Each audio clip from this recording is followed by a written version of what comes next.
Hello, this is Professor Bloom, and I get to talk to you about Chapter 11, Personality.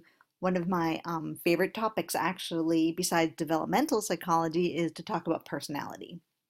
When we look at the chapter that you're reading, we come across, a small discussion about what is personality in general. When you think of someone having a personality, or maybe you think of people that don't have a personality, what are you actually describing?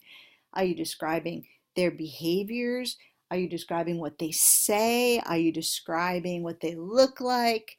Um, so you can start to get a little bit of insight into the psychology of personality, trying to approach these questions. I mean, what is it?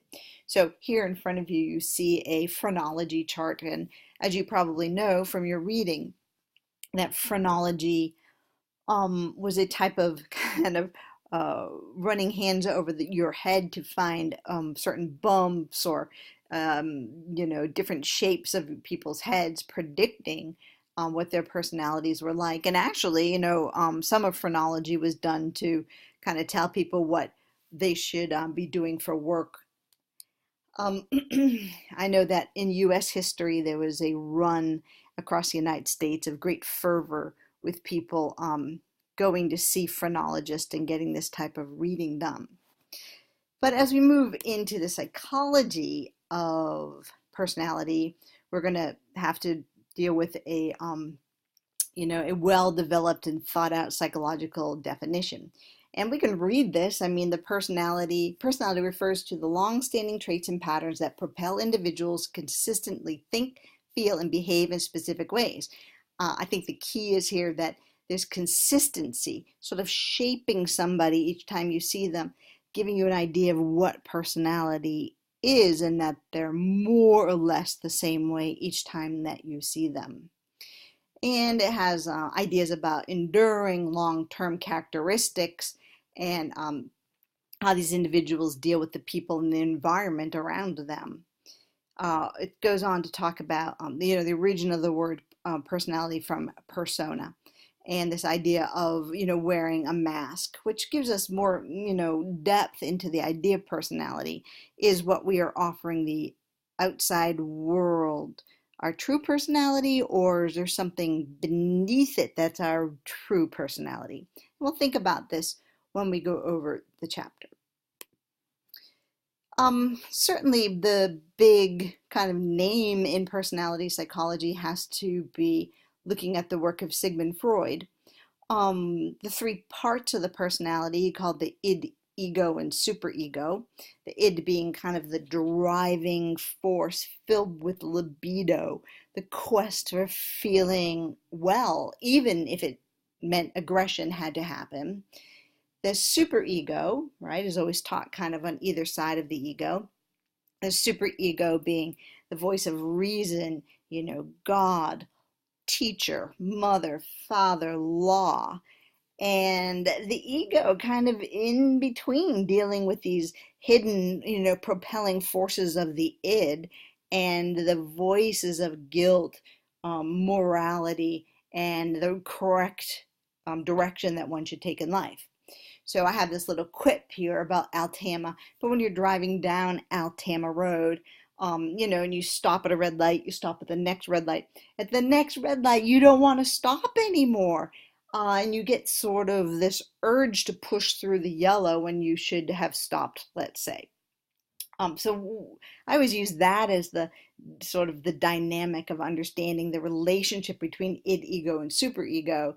The id is sort of that feeling like I'm not stopping again and just pushing yourself through the light.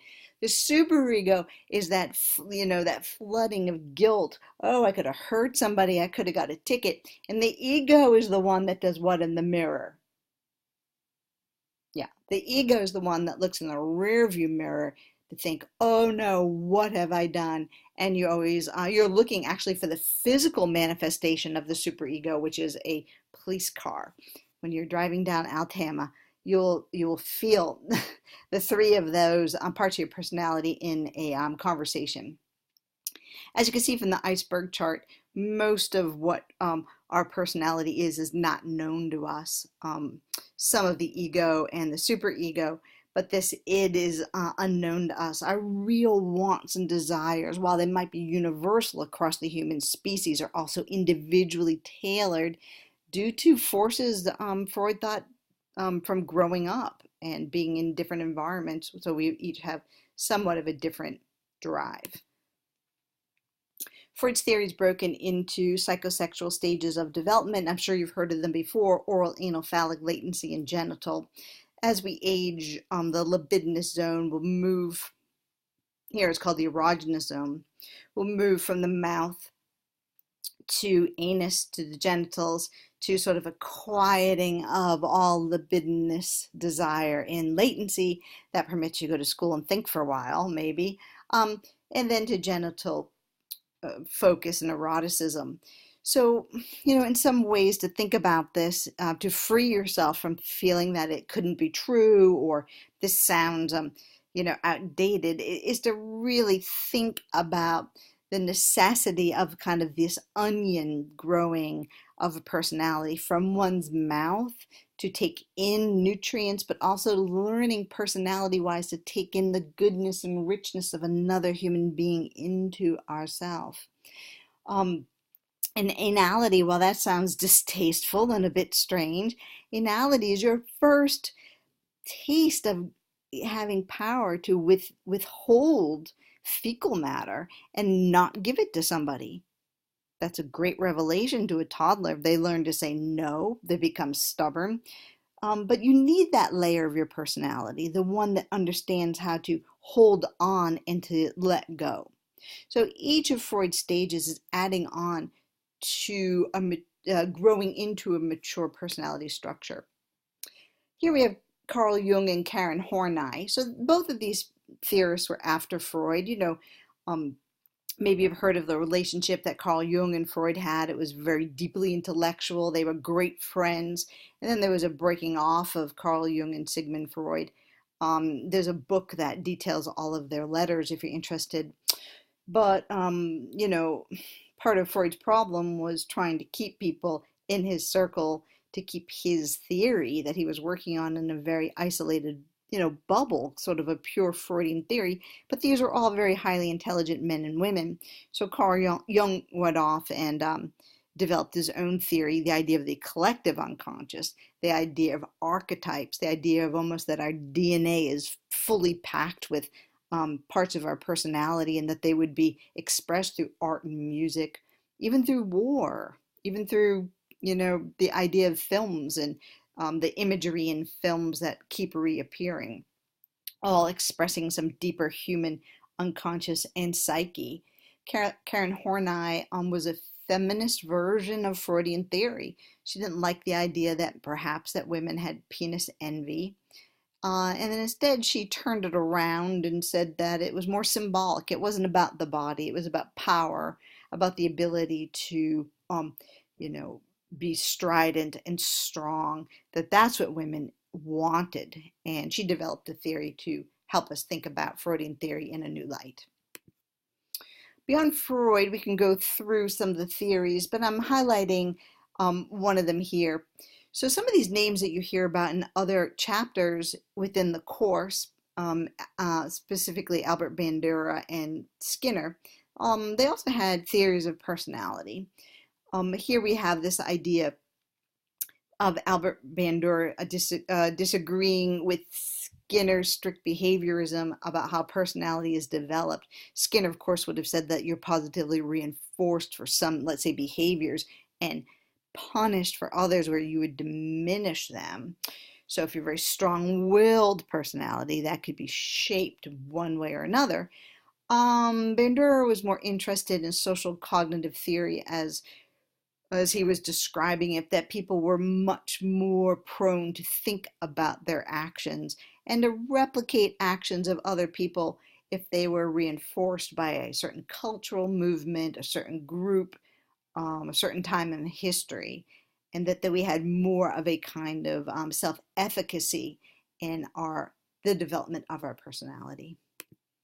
Carl Rogers had ideas that, now he's a humanist, and humanists were thinking about, the person was always striving to come to terms with a great rainbow and variety of inner world forces, and that we had not unconscious drives, that Freud said, but rather a way to think about ourselves, a kind of, I don't want to say archetype, but a kind of, as we can see here in this blue bubble, an ideal self, who we strive to be. I am kind, I am generous. And then, this real self, this one that is just the raw day-to-day processing of your life, doesn't often match your ideal self. So Carl Rogers talked about personality as being kind of this duality. When we look at other theories, we can look at theories that are built on, say, epigenetic factors, the idea that there's an interplay between what we inherit and the behavioral genetics, the environment bringing out and expressing certain traits.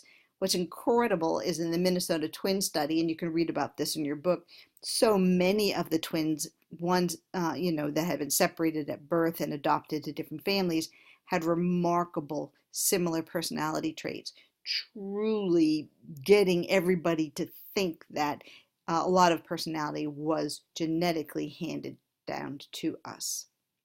When we get to this, let's review some concepts. So the chapter goes on and keeps talking to us about different ideas, concepts, and terminology related to psychology and personality. Here we have the idea of temperament. So in the developmental chapter, when we read about development, babies can be born with slow to warm up or easy or difficult temperament structures. They're rather rigid at birth and can mellow out, to use a non-clinical term, but mellow out over time. In other words, not highly predictive, but somewhat predictive. Trait theory, the idea that if you go into the dictionary, as Gordon Allport did, and you come up with, tens of thousands of trait names that describe humans, he tried to understand personality in light of the way we actually describe ourselves with words. Ocean theory, or five-factor model, was developed as a way to, kind of render down all of those many, many words used in trait theory, and instead to come down to basic 5 traits. Not that we are only these 5 traits, but rather that these 5 traits were good enough for most people in most situations. If we knew these 5 dimensions of a human, it felt like you knew them pretty well. So if you have Carla Bloom as an instructor, I think you could describe me in these 5 traits. I don't think that you would want to know about some of my other traits. Is she highly feminine or is she more masculine? Well, I don't think that would come up. You'd probably say that I was open or conscientious or extroverted or agreeable or had neuroticism. That those would be the words. So ocean theory is actually quite persuasive in the field of personality. The idea of selective migration, that out west everyone's kind of cool and laid back, seems to be somewhat true. That people like myself that were born in New England and I went to graduate school in New York City were a little tense. But why is that? I mean, I migrated from Cape Cod down to New York City. That I do that because I'm a little tense, I'm a little intellectually high strung. Well, yeah, I want to be in New York City, and it turned out to be a good match for me. So it kind of makes you think about where you end up living, rather than the geography of the place creates a personality. Personality testing, finally, and projective testing, they're kind of go hand in hand here. But you can read about the MMPI, many, many, many questions asking about yourself, generating a huge potential for analysis of clusters of your personality across many dimensions. Or you could look at projective testing, the idea that your personality will, in fact, shine through if you look at an ink blot. The only thing you can't say, it's an ink blot. So whatever you say about it is actually a projection of what is inside you as an interpretation on the ink blot. It's a rather compelling idea. TATs are sort of ambiguous charcoal drawings, and there's other types of projective tests that you can look at in your chapter.